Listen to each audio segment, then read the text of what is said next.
जय श्री हरि। आप सभी को वट सावित्री व्रत की हार्दिक शुभकामनाएं। प्रिय भक्तों, आज के इस वीडियो में हम विस्तार से जानेंगे वर्ष 2026 में वट सावित्री व्रत कब किया जाएगा, अधिक मास का इस व्रत पर क्या प्रभाव पड़ेगा, पहली बार व्रत रखने वाली महिलाएं बहनें क्या करें, व्रत की संपूर्ण विधि क्या है, कौन कौन से नियमों का पालन करना चाहिए, निर्जल या सजल किस प्रकार व्रत करना चाहिए, पारण कब होगा और पूजा का शुभ मुहूर्त क्या रहेगा। इस वीडियो को अंत तक जरूर देखिएगा। यदि जानकारी उपयोगी लगी हो तो वीडियो को लाइक जरूर करें, अधिक से अधिक शेयर करें और कमेंट बॉक्स में ओम सावित्री सहिताय नमः अवश्य लिखें। माँ सावित्री की कृपा से आपका सुहाग अखंड रहे, दाम्पत्य जीवन सुखमय रहे और परिवार में सदैव खुशियां बनी रहे। प्रिय भक्तों, वट सावित्री व्रत हिंदू धर्म के अत्यंत पुण्यदायी और कल्याणकारी व्रतों में से एक माना गया है। यह व्रत विशेष रूप से पति की दीर्घायु, अखंड सौभाग्य, सुखी जीवन और दाम्पत्य जीवन के लिए किया जाता है। जिस प्रकार उत्तर भारत में करवा चौथ का व्रत अत्यंत महत्वपूर्ण है, उसी प्रकार वट सावित्री व्रत का भी विशेष स्थान है। शास्त्रों में इसकी बड़ी महिमा बताई गई है। स्कंद पुराण का वर्णन आता है कि सावित्री व्रत नाम सर्व पाप सौभाग्य वर्धनम, अर्थात यह व्रत समस्त पापों का नाश करने वाला, सौभाग्य को बढ़ाने वाला और संतान सुख प्रदान करने वाला है। माता सावित्री ने इसी व्रत के प्रभाव से यमराज से अपने पति सत्यवान के प्राण वापस प्राप्त किए थे। यही कारण है कि यह व्रत अखंड सौभाग्य का प्रतीक माना जाता है। आज के समय में दाम्पत्य जीवन में छोटी छोटी बातों पर तनाव, कलह और दूरी बढ़ती जा रही है। ऐसे समय में माँ सावित्री और वट वृक्ष की पूजा अत्यंत शुभ फल देने वाली है। इस व्रत को सभी सुहागिन महिलाओं को अवश्य करना चाहिए। नवविवाहित स्त्रियां जिसकी हाल ही में शादी हुई है वह भी यह व्रत कर सकती है। जिनकी सगाई हो चुकी है वे भी माँ सावित्री का पूजन और कथा का श्रवण कर सकती है। अब प्रश्न उठता है कि यह व्रत कब किया जाता है। उत्तर भारत में यह व्रत ज्येष्ठ मास की अमावस्या को किया जाता है, जबकि महाराष्ट्र, गुजरात और दक्षिण भारत में के कई प्रदेशों में यह व्रत ज्येष्ठ पूर्णिमा को मनाया जाता है। वर्ष 2026 में अधिक मास पड़ रहा है, इसलिए लोगों के मन में भ्रम है कि दो अमावस्या और दो पूर्णिमा होने पर किस तिथि को व्रत करना चाहिए। शास्त्रों के अनुसार वट सावित्री का व्रत शुद्ध ज्येष्ठ की अमावस्या या पूर्णिमा को ही किया जाता है, अधिक मास की तिथि पर नहीं।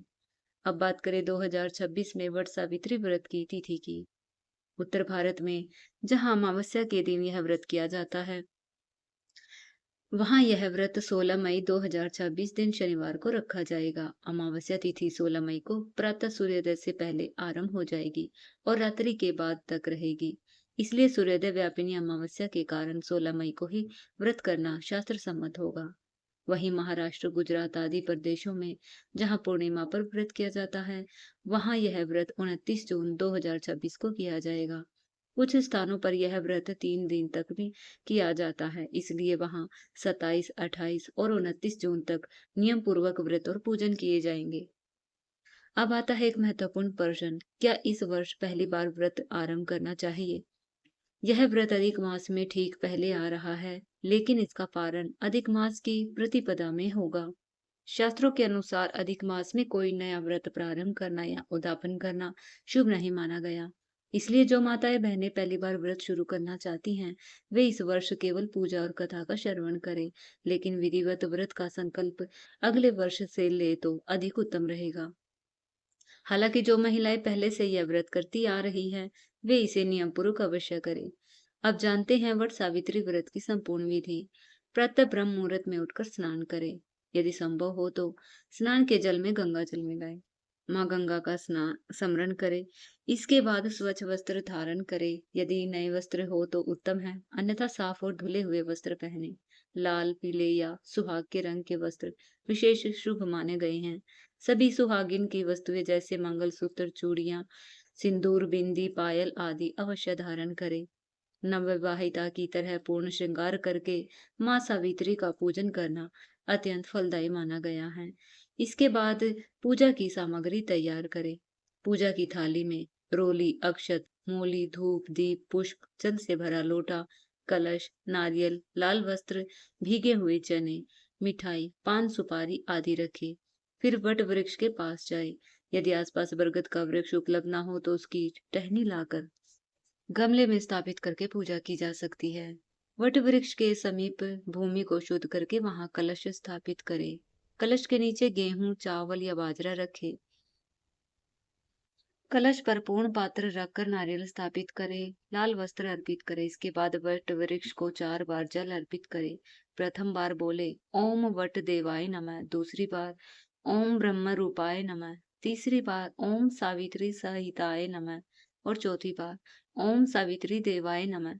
इसके बाद तिलक करें, अक्षत, पुष्प और माला अर्पित करें।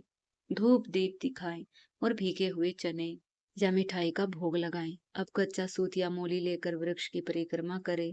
5, 11, 21, 51 या 108 परिक्रमा अपनी सामर्थ्य अनुसार कर सकते हैं। प्रत्येक परिक्रमा में सूत लपेटते जाएं। परिक्रमा के बाद हाथ जोड़कर माँ सावित्री या सत्यवान भगवान का स्मरण करें। वट सावित्री व्रत कथा सुने या पढ़े। कथा श्रवण के बाद आरती करें और परिवार की सुख समृद्धि की प्रार्थना करें। व्रत के नियमों की बात करें तो यह व्रत निर्जल भी किया जाता है और सजल भी। यदि शरीर सामर्थ्य हो तो निर्जल व्रत सर्वोत्तम माना गया है। यदि स्वास्थ्य अनुमति ना दे तो जल ग्रहण ना करे और बाद में फलाहार कर सकते हैं। अगले दिन पारण किया जाता है। चाय, तंबाकू, नशे की वस्तुओं से दूर रहना चाहिए। शास्त्रों के व्रत के दिन सात्विकता और संयम का विशेष महत्व है। अब बात करते हैं पूजन के मुहूर्त की। 16 मई 2026 को दोपहर का समय विशेष शुभ माना गया है।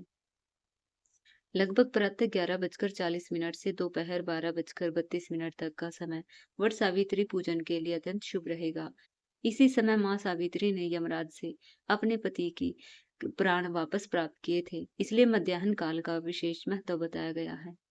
प्रिय भक्तों, वट सावित्री का व्रत केवल परंपरा नहीं बल्कि नारी शक्ति, पतिव्रता धर्म और अटूट विश्वास का प्रतीक है। माता सावित्री ने अपने तप, प्रेम और संकल्प से मृत्यु को भी पराजित कर दिया था। इसलिए इस व्रत को श्रद्धा, विश्वास और नियम पूर्वक करना चाहिए। यदि यह वीडियो उपयोगी लगी हो तो इसे लाइक और शेयर अवश्य करें। चैनल पर नए हैं तो चैनल को सब्सक्राइब करना ना भूलें। कमेंट में ओम सावित्री सहिताय नमः अवश्य लिखें। माँ सावित्री और वट वृक्ष देव की कृपा आप सभी पर बनी रहे। हरे कृष्णा।